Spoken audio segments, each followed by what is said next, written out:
네, 시청자 여러분 안녕하십니까? 뉴스타트 3부 시작합니다. 첫 소식입니다. 오늘부터 에이펙 정상회의 공식 일정이 시작되죠. 국제 미디어 센터에는 내외신 기자들이 속속 모여들고 있습니다. 취재진들의 관심이 쏠린 한미, 한중 등 양자 정상회담 준비도 한창입니다. 나혜인 기자입니다. 에이펙 정상회의 주간을 앞두고 현장 상황을 생생히 전하게 될 국제 미디어 센터가 문을 열었습니다. 브리핑실과 인터뷰 공간, 방송 시설을 모두 갖추고 내외신 기자 3,500명을 맞을 준비를 마쳤습니다.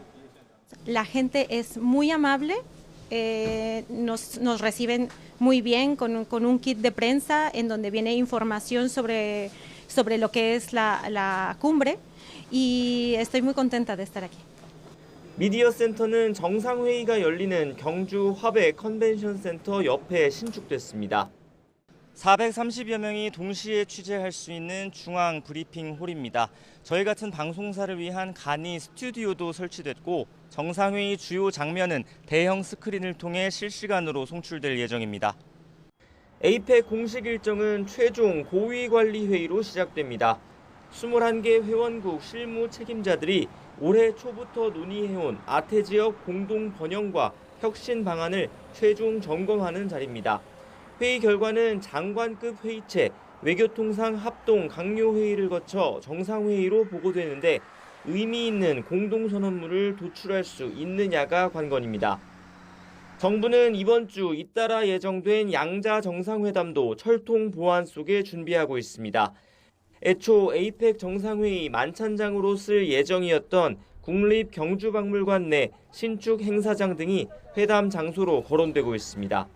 한국을 알리는 자리잖아요. 그래서 저희도 그런 분위기를 좀 느끼고 싶어서 일단 여기에 방문을 했는데 보니까 준비해 놓은 것도 좀 많은 것 같더라고요.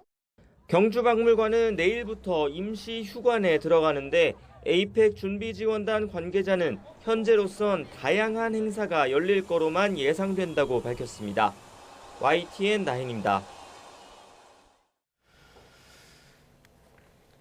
경찰청 국가수사본부는 에이펙을 앞두고 사제 총기 제작에 악용될 수 있는 부품이 통관 절차에서 발견됐다는 취지의 관세청 수사 의뢰를 접수해 수사에 착수했습니다. 국수본은 의심 사례를 종합해 전국 시도경찰청에 사건을 배당했는데요. 아직 실제 사제 총기가 제작된 정황은 없는 것으로 파악됐습니다. 경찰은 또 오는 31일부터 열리는 에이펙을 앞두고 경찰서 보관 민간 총기 8만 4천여 정에 대한 출고를 전면 금지하고 총포, 화약류 취급업소 1,700여 곳을 점검했습니다. 경제인 행사는 내일 환영 만찬을 시작으로 본격적인 정기선 HD현대 회장은 포럼 기조연설자로 나서며 회장 승진 뒤 데뷔 무대를 치릅니다. 세계의 이목이 천년고도 경주로 집중되고 있는 가운데 이번 에이펙 정상회의가 몰고 올 경제 효과는 7조 4천억 원에 이를 것으로 분석됐습니다. YTN 최하영입니다. 아세안 정상회의 참석을 위해 말레이시아를 방문 중인 이재명 대통령이 현지 동포들과 만나 타국 땅에서 본국을 걱정하는 상황을 만들지 않겠다고 강조했습니다. 이 대통령은 현지 시각 어제 말레이시아 방문 첫날 일정으로 진행한 동포 만찬회에서 과거 이영만리 타국 땅에서 대한민국의 미래를 걱정하는 시기도 있었다며 이같이 말했습니다. 이재명 대통령은 오늘 한 아세안 정상회의에서 포괄적 전략 동반자 관계를 발전시키기 위한 조력자, 도약대, 동반자를 뜻하는 CSP 구상을 발표합니다. 위성락 국가안보실장은 어제 아세안 정상회의가 열리는 말레이시아 현지 브리핑에서 이같이 밝혔습니다. 위성락 국가안보실장은 경주 에이펙 정상회의 기간 트럼프 대통령과 김정은 북한 국무위원장이 만날 가능성에 대해 그렇게 긍정적이지는 않다고 전망했습니다. 위 실장은 어제 아세안 정상회의가 열리는 말레이시아 현지 브리핑에서 이같이 밝히며 어느 경우에도 대비는 할 생각이라고 강조했습니다. 첫 아시아 순방에 나선 트럼프가 동남아 국가들과 19에서 20% 상호 관세율에 합의했습니다. 다음 차례는 한국과 일본이라고 예고했습니다. 신웅진 기자의 보도입니다. 트럼프 대통령은 첫 방문지 말레이시아에서 말레이시아, 캄보디아, 태국, 베트남과 무역 협정에 합의했습니다.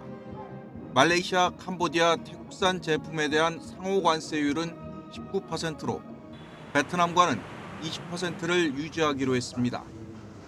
말레이시아와 베트남은 미국 공산품과 농산물에 대해 시장 우대 접근을 제공하기로 했고 캄보디아와 태국은 관세를 철폐하기로 했습니다. 양측은 또 자동차 안전, 배출가스 기준, 의약품과 의료기기 허가 기준 등 기관세 장벽도 낮추는 데 뜻을 모았습니다. To the nations of Southeast Asia is that the United States is with you 100%, and we intend to be a strong partner and friend for many generations to come. 미국과 동남아 국가들의 무역 합의 공동 성명에는 경제 안보와 수출 통제 분야에서 협력을 강화한다는 내용이 들어 있습니다. 특히 말레이시아는 미국에 대해 힘광물과 히토류 원소 수출을 금지하거나 할당제를 두지 않기로 약속했습니다. 중국이 히토류 수출 통제를 예고한 가운데 동남아와 협력 강화로 중국을 견제하겠다는 뜻이 담긴 것으로 해석됩니다. 트럼프 대통령은 다음 협정 대상국은 한국과 일본이라고 예고했습니다. In addition to the agreement with Malaysia this week, we're also signing or nearing completion on trade deals with many other Indo-Pacific partners from Cambodia to Japan to South Korea. 말레이시아 일정을 마무리하는 트럼프는 오늘 일본으로 이동하고 모레 수요일에는 한국을 방문합니다. YTN 신홍진입니다. 연일 잡음이 거듭되는 부동산 정책 살펴보겠습니다. 10.15 대책 이후에 더불어민주당이 곤혹스러운 처지가 됐죠. 민주당은 부동산 6채를 보유한 국민의힘 장동혁 대표를 비판하면서 반격에 나섰습니다. 국민의힘은 뜬금없는 헛발질이라고 받아쳤습니다. 김다연 기자가 취재했습니다. 논란의 발언을 했던 이상경 국토차관이 물러나자 더불어민주당은 다주택자인 국민의힘 장동혁 대표를 고리로 역공에 나섰습니다. 여야 국회의원의 부동산을 전수조사하자고 나름의 승부수를 띄웠습니다. 부동산만 6채인 장 대표는 주택 싹쓸이 위원장으로 취임하라며 총액 8억 5천만 원이 실거래가인지 공시가격인지 밝히라고 요구했습니다. 이재명 대통령과 민주당의 김병기 원내대표까지 끌어들였습니다. 그 정도는 물타기 해야 자신의 내로남불이 가려질 것이라고 계산하신 것입니까? 장 대표는 공격이 거세질수록 이재명 정부 부동산 정책이 잘못됐다는 걸 인정하는 꼴이라며 헛발질이라고 받아쳤습니다. 실거래가가 높다면 실거래가로 신고하게 되어 있습니다. 지금 민주당이 계속 수렁으로 빠져들면서 헛발질을 하고 있는 것 같습니다. 지금 엄한 데서 삽질하고 있는 게 지금 안타깝습니다. 개혁신당 이준석 대표도 마이바흐나 벤틀리 타는 사람들이 경차 4대를 공격하는 뜬금포 비판이라고 협공에 나섰습니다. 국민의힘은 정책 실패를 감추려는 전형적인 민주당식 저급한 물타기 공작이라고 비판했고 나아가 부동산 내로남불 3인방의 사퇴와 이재명 대통령의 대국민 사과까지 요구했습니다. 여기에 오세훈 서울시장은 부동산 대책을 대폭 수정하라며 필요하다면 자신이 민주당과 공개 토론을 하겠다고 나섰는데 민주당 정청래 대표는 오 시장이 정신적으로 힘들고 딱한 건 알겠다고 비꼬았습니다. 국회 국토위 소속 민주당 의원들도 오세훈 시장을 한강버스 관련 배임 혐의로 고발하겠다며 전면전에 나섰습니다. 11.15 대책에 열흘 넘게 아무 언급도 없었던 정청래 대표는 당의 역할은 뒷받침이라며 돌출 발언을 자제하라는 함구령을 내렸습니다. 민감한 경제정책에 대해서는 정부가 책임지고 하는 만큼 당에서는 좀 한 반발짝 뒤에서 좀 요키로 필요한 법안이라든가 제도라든가 이것을 뒷받침하는 게 당의 역할이다. 11.15 대책이 내로남불 공방으로 번지고 있습니다. 부동산 정책은 여야가 한 목소리로 강조하는 민생과 가장 밀접한 지점인 만큼 정쟁보단 건전한 토론이 필요해 보입니다. YTN 김다현입니다. 10.15 부동산 대책 시행 이후에 서울 아파트 매매가 눈에 띄게 줄었다고 합니다. 또 갭 투자가 원천 차단되면서 노원과 중랑, 도봉구 등의 전세 매물은 반토막이 났습니다. 보도에 오인석 기자입니다. 강력한 수요 억제 대책이 나오면서 서울 지역 아파트의 거래 위축과 매물 감소가 뚜렷해지고 있습니다. 국토부 실거래가 공개 시스템에 따르면 10.15 대책이 시행된 16일부터 열흘간 서울에서 매매 계약이 체결된 아파트 거래량은 564건으로 집계됐습니다. 직전 열흘 거래량 2,679건과 비교해 78.9%가 줄어든 수치입니다. 규제 지역 적용으로 주택담보 인정 비율이 축소되고 주담 대한도가 차등 적용되는 등 대출 관련 규제가 크게 강화된 게 주된 요인으로 풀이됩니다. 시장에 풀렸던 매물도 감소세입니다. 서울 아파트 매물은 10.15 대책 시행 첫날인 16일 7만 4천여 건에서 연일 주로 6만 6천여 건으로 10% 감소했습니다. 이에 따라 일정 기간 제한적인 수준의 가격 조정이 이뤄질 것이라는 전망이 나옵니다. 토지거래 허가구역 지정이 가수요를 줄이는 극약 처방이어서 거래 결력 속에 당분간 숨고르기가 예상되고요. 향후 3개월에서 6개월 정도 조정 국면이 이어질 것으로 분석이 됩니다. 갭 투자가 원천 차단되면서 전세 매물은 급감했습니다. 서울의 전세 매물은 2만 4,800여 건으로 2년 전보다 22.8% 줄었는데 특히 노원과 중랑, 도봉, 금천구 등 상대적으로 서민들이 많이 거주하는 지역은 50% 넘게 감소했습니다. 국토부는 10.15 대책과 관련해 수도권 부동산 시장에서 발생할 수 있는 시장 교란 행위를 집중 조사하기로 했습니다. 부동산 기획조사와 현장 점검을 올 9월에서 10월 부동산 거래 신고분 조사부터는 서울 전역과 경기 12개 지역, 풍선 효과가 우려되는 경기도 화성시 동탄과 구리시 등으로까지 확대하기로 했습니다. YTN 오인성입니다. 10.15 부동산 대책 발표 직전 서울 아파트 매매 가격이 올해 들어 최고 상승률을 기록했던 것으로 나타났습니다. KB부동산이 발표한 지난 13일 기준 이번 달 주택가격 동향을 보면 서울 아파트 매매 가격은 지난달보다 1.46% 오르며 17개월 연속 오름세를 이어갔습니다. 특히 10.15 대책 전까지 토지거래 허가 구역에 포함되지 않았던 광진구와 강동구, 마포구 등을 중심으로 가격이 대폭 올랐습니다.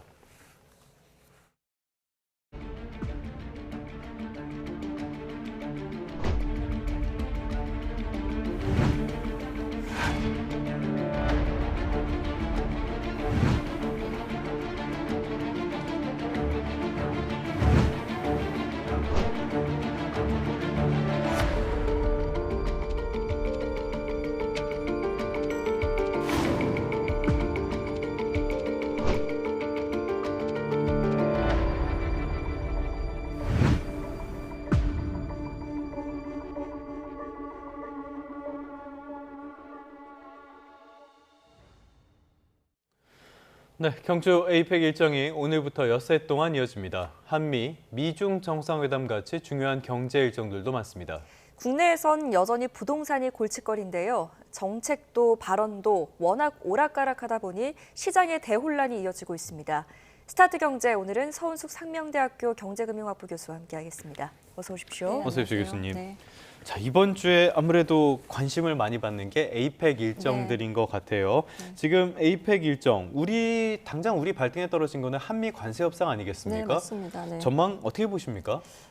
일단은 뭐 이렇게 좀 시장에서는 긍정적으로 지금 관세 협상이 타결될 것이다라고 이제 보고 있는데 사실 그 최근에 10월 24일날 트럼프 대통령이 이제 그 멘트한 내용을 보면은 한국이 준비되면 나도 준비됐다. 타결에 매우 가까워졌다라고 이제 얘기를 했거든요. 직접 언급을 했는데 사실 트럼프식 약간 그렇죠. 저기 테이블에서 쓰는 이제 멘트잖아요. 타결됐다는 게 아니고 타결에 매우 가깝다라고 이제 얘기한 부분.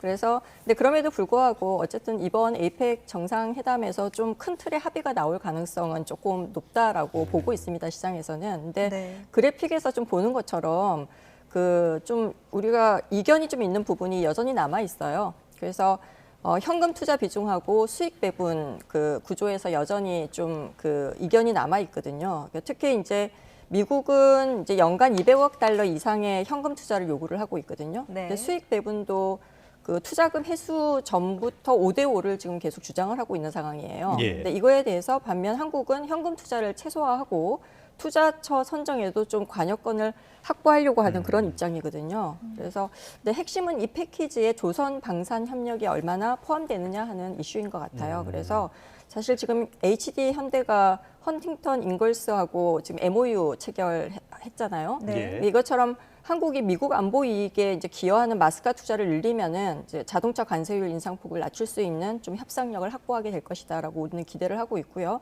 이제 그러다 보니까 관건이 어디서 균형점을 찾느냐라고 하는 부분이 되겠죠, 그죠? 그래서 근데 앞에서도 금방 얘기한 것처럼 결국은 협상의 본질을 좀 정확히 봐야 되는데 트럼프는 타결에 가깝다고 했지 타결했다라고 하지 않았단 말이에요. 예. 이게 이제 협상 테이블에 쓰는 전형적인 멘트거든요. 그래서 또 한 가지 우려되는 부분은 미 행정부의 고위 당국자는 한국이 미국 요구를 좀 수용해야 신속한 합의가 이루어질 것이다라고 한 멘트도 있어요. 그래서 뭐 양보를 계속 요구하고 있는 그러한 상황이라서 우리 정부가 이거에 대해서 어떻게 협상을 할지 기대가 되고 있는 상황입니다. 네.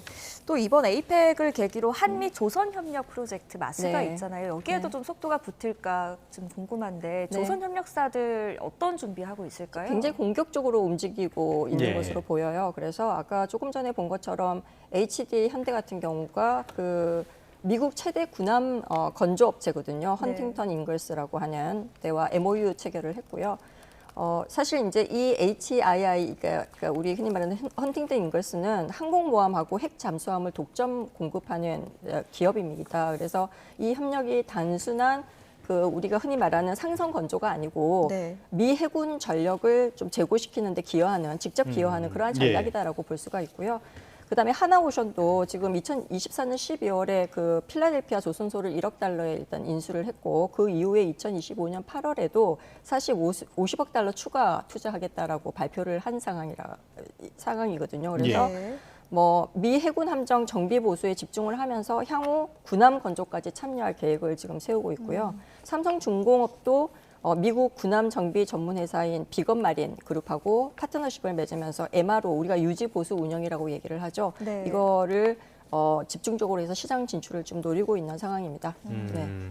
알겠습니다. 마스가 역시 우리가 관심을 가질 사안이고요. 네. 문제는 근데 마스가 프로젝트 본격화하면은 네. 지금 우리랑 조선 쪽에서 경쟁을 하고 있는 건 일본도 있지만 역시 중국이 중국이죠. 아닐까 네, 싶어요. 맞습니다. 네. 변수가 만만치 않을 것 같은데 네. 어떻게 보고 계십니까? 뭐 우리 다 아시다시피 10월 14일에 예. 그 하나오션 미국 자회사 5곳에 대해서 제재 대상으로 지정을 했잖아요. 예. 네. 하나오션 주가가 하루 만에 그날 뭐 5.8% 정도 급락을 했습니다. 그래서 사실 중국이 입장에서는 한국의 마스카 참여를 직접적인 안보 위협으로 보고 있다고 우리가 볼 수가 있거든요. 예. 왜냐면은 전에도 한번 말씀을 드렸지만 마스카의 배경이 그러니까 중국이 세계 최대 해군을 보유하면서 태평양 그렇죠. 군사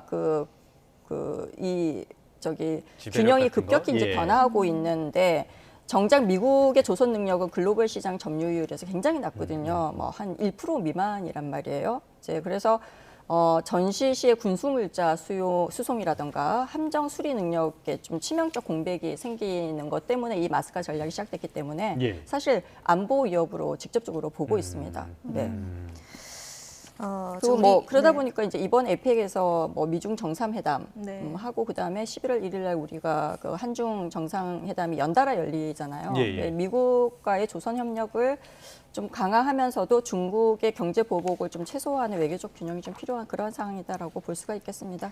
네. 또 한 가지 지금 미중 정상회담을 사흘 앞두고 고위급 협상단이 이제 잠정 합의에 도달했다는 소식이 전해지는데 아무래도 중국 히토류가 최대 쟁점이었겠죠. 네, 맞습니다. 이제 히토류는 반도체, 배터리, 전기차, 국방의 핵심 우리 원료잖아요. 그래서 우리가 21세기의 석유라고 이제 불리는 그런 재료단 말이에요. 그래서 이름은 이제 히토류지만 실제로는 17가지 원소를 묶어 부르는 이제 거라고 볼 수가 있고요. 문제의 핵심은 그 중국의 압도적 독점 구조입니다. 그러니까 중국이 전 세계 히토류 생산의 70%를 가지고 있는데요. 더 중요한 거는 정제하고 가공 능력으로 본다면 90%를 장악하고 있다고 볼 수가 있습니다. 그래서 미국의 휘토류 수입의 80%를 중국에 지금 의존하고 있는 상태이거든요. 그래서 뭐 이런 상황인데 트럼프 행정부가 중국산 제품에 고율 관세를 붙이겠다라고 부과하면은 중국이 휘토류 수출 통제로 이제 맞대응할 수밖에 없는 상황이란 말이에요. 우리 한국도 그 사이에서 굉장히 중요하고요. 왜냐하면 우리도 반도체 배터리 산업이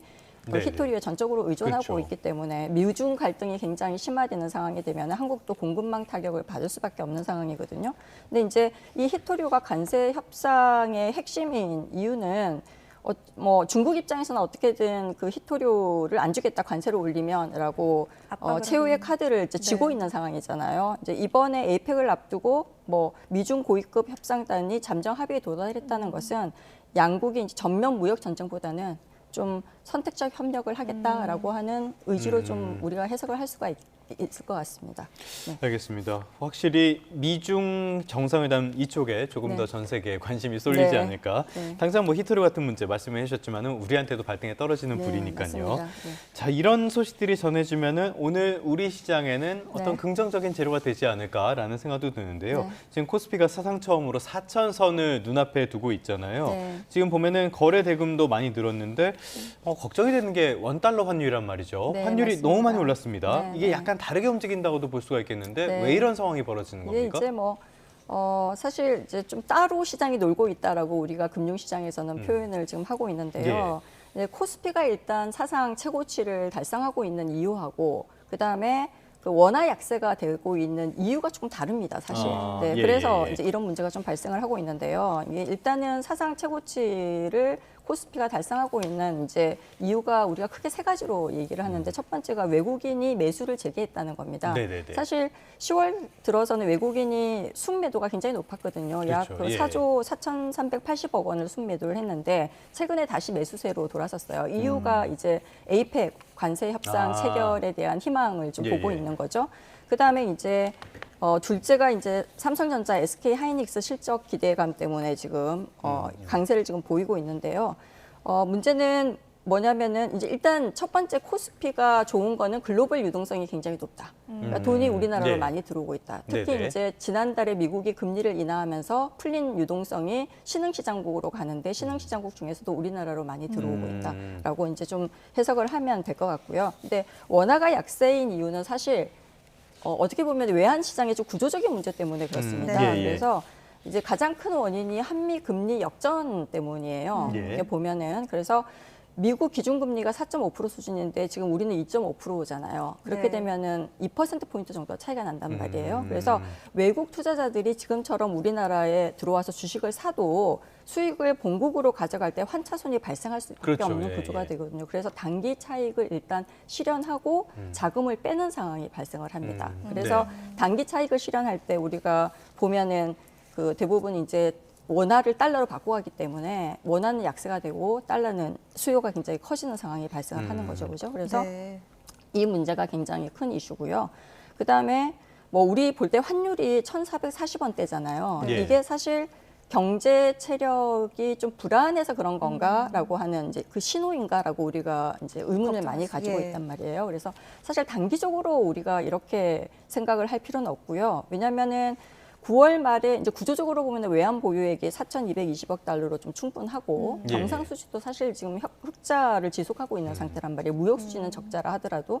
근데 이제 장기적으로는 주의 신호다라고 봐야 되는 거죠. 그래서 환율이 뭐 우리가 1,460원대까지 예상을 하고 있지만 그게 이제 적정 우리가 마지노선이 있다라고 보는 레드라인으로 보고 있는 거거든요. 그래서 1,500원을 넘어가면은 수입 물가가 굉장히 상승하기 때문에 결국은 이게 인플레이션 압력으로 올 수밖에 없는 구조거든요. 그래서 결국은 이제 핵심은 이제 미국 금리 때문에 연준이 이제 금리를 내리기 시작하면은 한미 금리 차가 줄어들면서 원화 약세 압력도 좀 완화되지 않을까 이렇게 예상을 하고 있습니다.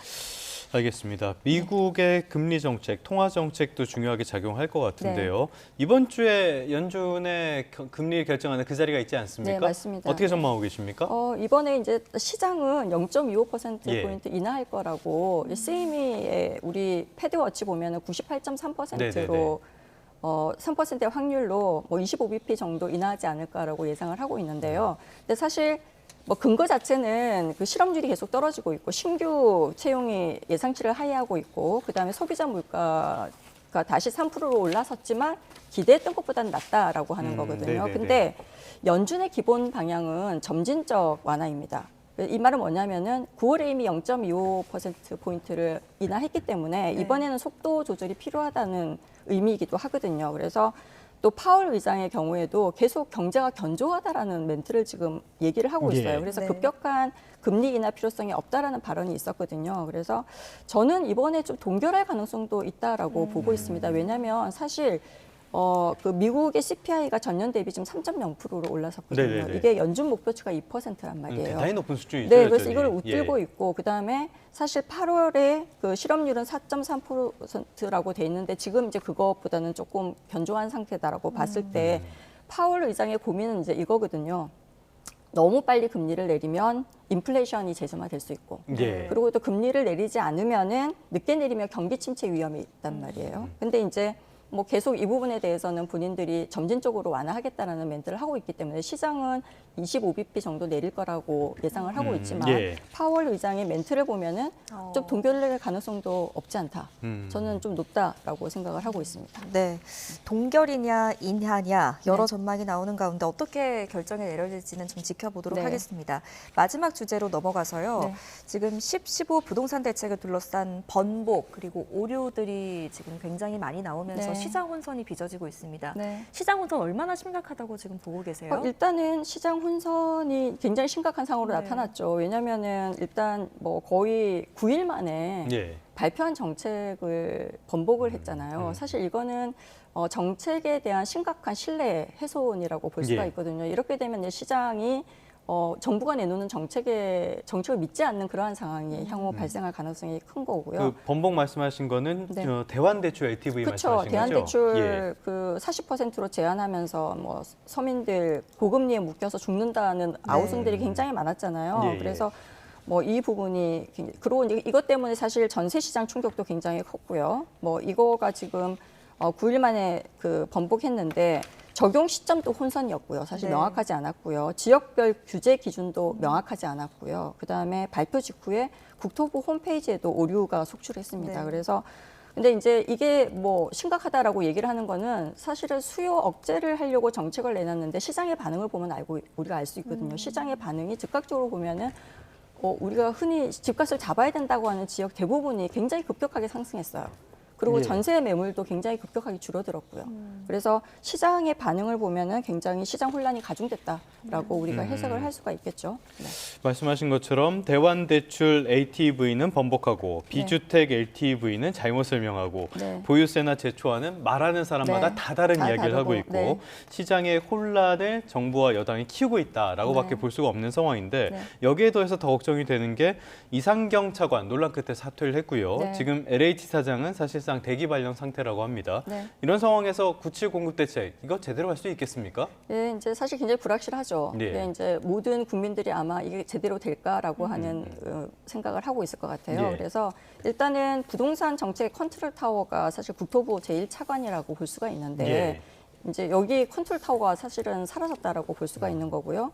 이한준 LH 사장 같은 경우에는 8월 달에 사직서 제출했는데 지금 정부가 3개월째 수리하지 않고 사실상 대기 발령 상태란 말이에요. 그래서 공공주택 공급을 결정하는 기관장이 지금 업무를 지금 못하고 있는 상황이고요. 결정을 못하고 있는 상황이고요. 그래서 책임자가 부재하다, 지금 상황에서. 그다음에 두 번째가 가장 큰 게 시장 불신이에요. 그래서 정보 발표를 지금 믿기가 굉장히 어렵다라고 역대 정부를 봐도 이런 사람이 굉장히 드물거든요. 그래서 사실 해법은 일관된 정책 메시지를 좀 주는 게 굉장히 중요하다라고 얘기를 할 수가 있고요. 사실 수요 억제 정책만으로는 집값을 잡을 수가 없습니다. 지금까지 수요 억제 정책만 내서 집값을 잡은 사례가 없어요. 그래서 공급 정책을 함께 내놔야 되는데 지금 굉장히 짧은 시간 동안에 급하게 이제 주택 수요 억제 정책을 내면서 시장이 굉장히 혼란을 주는 그러한 상황이 발생을 했거든요. 그래서 뭐 정확하게 주택 공급 정책과 수요 억제 정책을 같이 해야지 시장에 미치는 어느 정도 영향이 있을 거다 이렇게 생각을 하고 있습니다. 네, 결국 정책 신뢰와 시장 기대를 회복하는 것이 핵심일 것 같습니다. 오늘은 서은숙 상명대학교 경제금융학부 교수와 함께했습니다. 잘 들었습니다. 네, 감사합니다. 네.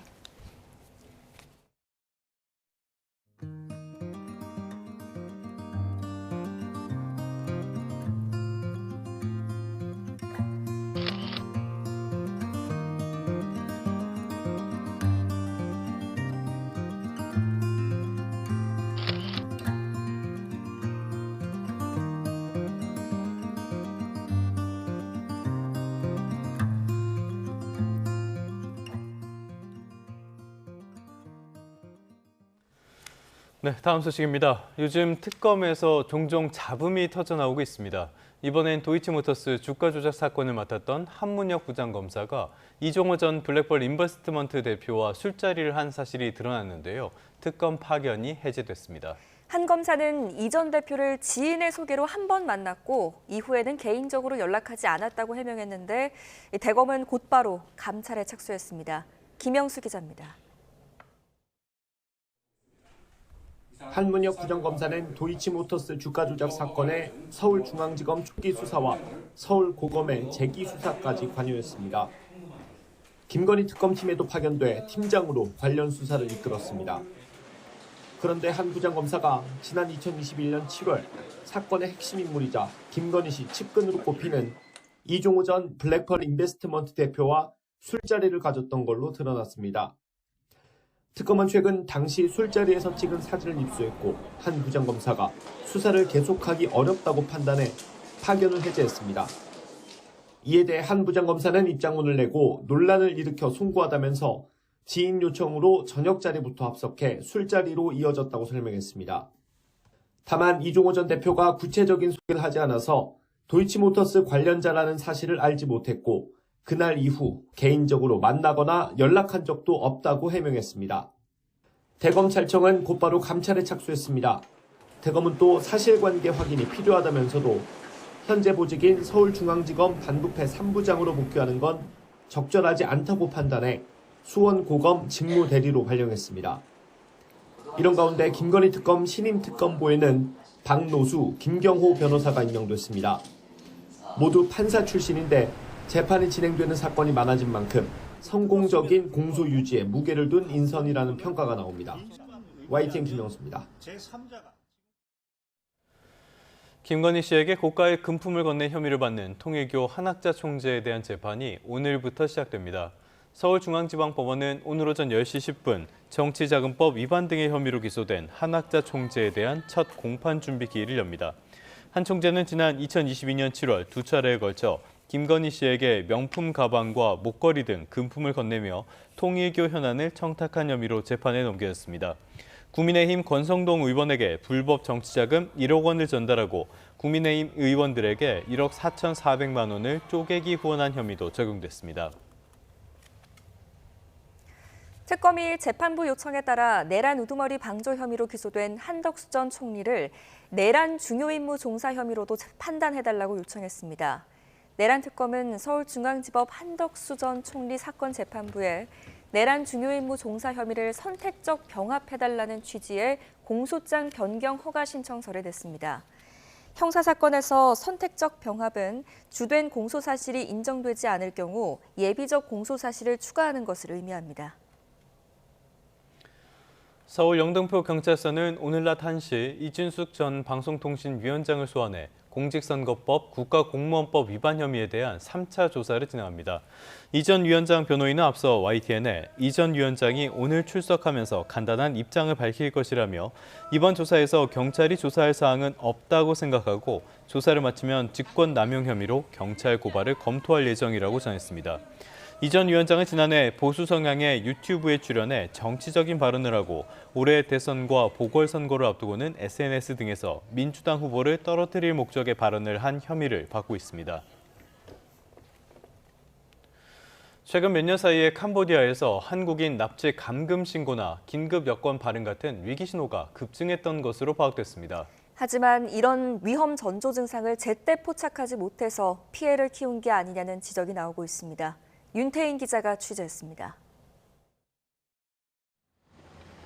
긴급 여권은 해외에서 여권을 분실하거나 빼앗기는 등 위급한 상황이 생긴 경우 제외 공간을 통해 발급받는 여권을 말합니다. 그런 만큼 긴급 여권 발행이 늘면 현지에서 위기에 처한 한국인이 많다는 신호로 해석됩니다. 실제로 캄보디아 범죄단지에 감금됐다 탈출한 피해자 일부도 긴급 여권을 발급받아 집으로 돌아올 수 있었습니다. 밤이나 새벽이나 이렇게 도망쳐 나와서 저희한테 연락 오는 경우가 있거든요. 저희가 긴급 여권과 비자를 재발급시켜서 돌려보내는 그런 경우가 있습니다. 그런데 이런 긴급 여권 발행 건수가 이미 지난해부터 급증했던 것으로 나타났습니다. 지난해 주 캄보디아 한국대사관에서 발행한 긴급 여권은 190건으로 지난 2023년 88건에 비해 2배 넘게 증가했고 올해도 9월까지 발행 건수가 150건을 넘겼습니다. 범죄를 저지르고 캄보디아로 달아난 국외도피 사범도 급증했는데 지난 2015년에서 재작년까지 평균적으로 1년에 25명이 도주한 것과 비교해 지난해에는 5배에 가까운 123명으로 크게 늘었고 올해 상반기에도 120명 정도가 캄보디아로 도피했습니다. 캄보디아에 입국했다 연락두절 또는 감금됐다는 신고도 지난해부터 눈에 띄게 증가했습니다. 2022년 1명, 2023년 17명에서 지난해 220명, 올해는 1월에서 8월 330명으로 늘었습니다. 하지만 외교부는 캄보디아에 대해 태국과의 충돌 지역을 제외하고 지난 9월까지 여행경보 1단계를 유지했습니다. 어떤 지표들이 올라가면 이건 위험수위니까 빨리 대응을 해야 된다든가 외교부나 관계당국이 기민하게 반응할 수 있는 체계가 또 있는가라는 거죠. 이미 지난해부터 한국인을 대상으로 한 범죄 피해의 징조가 잇따랐는데도 정부의 부실 대응으로 피해를 키웠다는 지적이 나옵니다. YTN 윤태인입니다. 스포츠 뉴스입니다. 정규 시즌 1위 LG 트윈스가 한화 이글스를 꺾고 한국 시리즈 기선제압에 성공했습니다. 안타는 비슷했지만 집중력에서 승부가 갈렸습니다. 김동민 기자입니다. LG의 경기 감각은 3주를 쉰 팀처럼 보이지 않았습니다. 1회 말 한화 선발 문동주가 흔들린 틈을 놓치지 않고 김현수가 내야 땅볼로 선취점을 만들어냅니다. 그리고 문보경의 2루타로 2대0으로 앞서갑니다. 5회 말에는 박혜민이 오른쪽 담장을 넘어가는 깜짝 홈런을 치며 분위기를 끌어올립니다.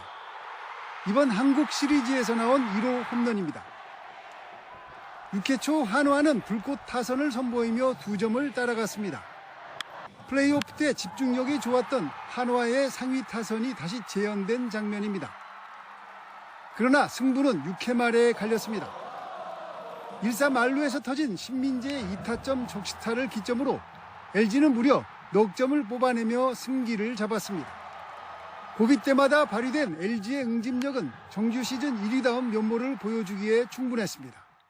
전력 분석에서 분석을 해준 대로 타자들이 직구 타이밍에 좋은 안타들을 만들어내면서 타격에서 전체적으로 첫 게임에서 잘 풀어진 것 같습니다.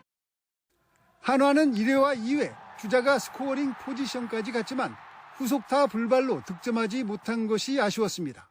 7안타, 상대도 7안타 이렇게 경기가 끝났는데 적시타가 조금 아쉽고 내일 하여튼 뭐 타격 쪽에 좀 더 분발하기로 하여튼 준비 잘하겠습니다. 역대 한국 시리즈 1차전 승리팀이 우승한 확률은 73%. LG는 2차전 선발로 임창규를 예고했고 한화는 베테랑 류현진을 출격시킵니다. YTN 김동리입니다. 네, 밤사이에 다시 초겨울 추위가 찾아왔습니다. 중부 내륙 곳곳에 한파주의보가 내려진 상태입니다. 네, 중부 내륙 곳곳에는 영하권을 기록하며 지난주보다 더 춥다고 하는데요. 현장에 나가 있는 기상캐스터 연결해서 날씨 알아보겠습니다. 정수현 캐스터. 네, 서울 홍대 입구역에 나와 있습니다. 네, 지난주보다 오늘이 더 춥다고 하는데요. 지금 체감 온도는 어느 정도입니까? 네, 오늘 나오실 때는 추위에 대비 잘 하셔야겠습니다. 현재 서울 기온 3.9도로 어제 같은 시각보다 무려 8도가량 낮고요. 추웠던 지난주보다 체감 온도가 더 낮아서 2.1도까지 떨어져 있습니다. 하루 사이 초겨울 날씨가 찾아온 만큼 오늘 나오실 때는 겨울용 외투로 옷차림 따뜻하게 하셔야겠습니다. 네, 곳곳에는 한파특보가 내려진 곳도 있다고요. 네, 밤사이 기온이 10도 이상 크게 떨어지면서 중부 내륙 곳곳으로는 올해 가을 들어서 첫 한파특보가 내려져 있습니다. 중부 곳곳으로는 영하권 추위를 기록한 곳도 있어서 오늘 나오실 때는 추위에 더욱 신경 쓰셔야겠습니다. 밤사이 기온이 큰 폭으로 떨어지면서 올해 가을 들어서 경기 북부와 충청 북부, 내륙 곳곳으로는 한파특보가 내려져 있습니다. 현재 전국에서 가장 추운 곳은 설악산인데요. 영하 5.4도까지 떨어지며 전국에서 가장 춥고요. 철원 임남면이 영하 3.3도, 춘천이 2.3도, 대전 6.4도 보이고 있습니다. 낮에도 종일 쌀쌀하겠습니다. 서울이 11도, 광주와 대구 13도, 부산 15도에 그치겠습니다. 내일은 추위가 절정에 달하면서 서울이 2도까지 내려가는 등 오늘보다 더 춥겠습니다. 다만 이번 추위는 오래가지는 않겠고 주 중반쯤 누그러질 전망입니다. 특히 강풍주의보가 내려진 서해안에는 초속 20m 이상의 강한 바람이 불겠습니다. 날아갈 수 있는 시설물은 미리 점검하는 등 안전 상태를 점검해 주시기 바랍니다. 지금까지 YTN 정수연입니다. 네, 10월 27일 YTN 뉴스타트 모두 마무리하겠습니다. 오늘 아침도 저희와 함께 해주셔서 고맙습니다.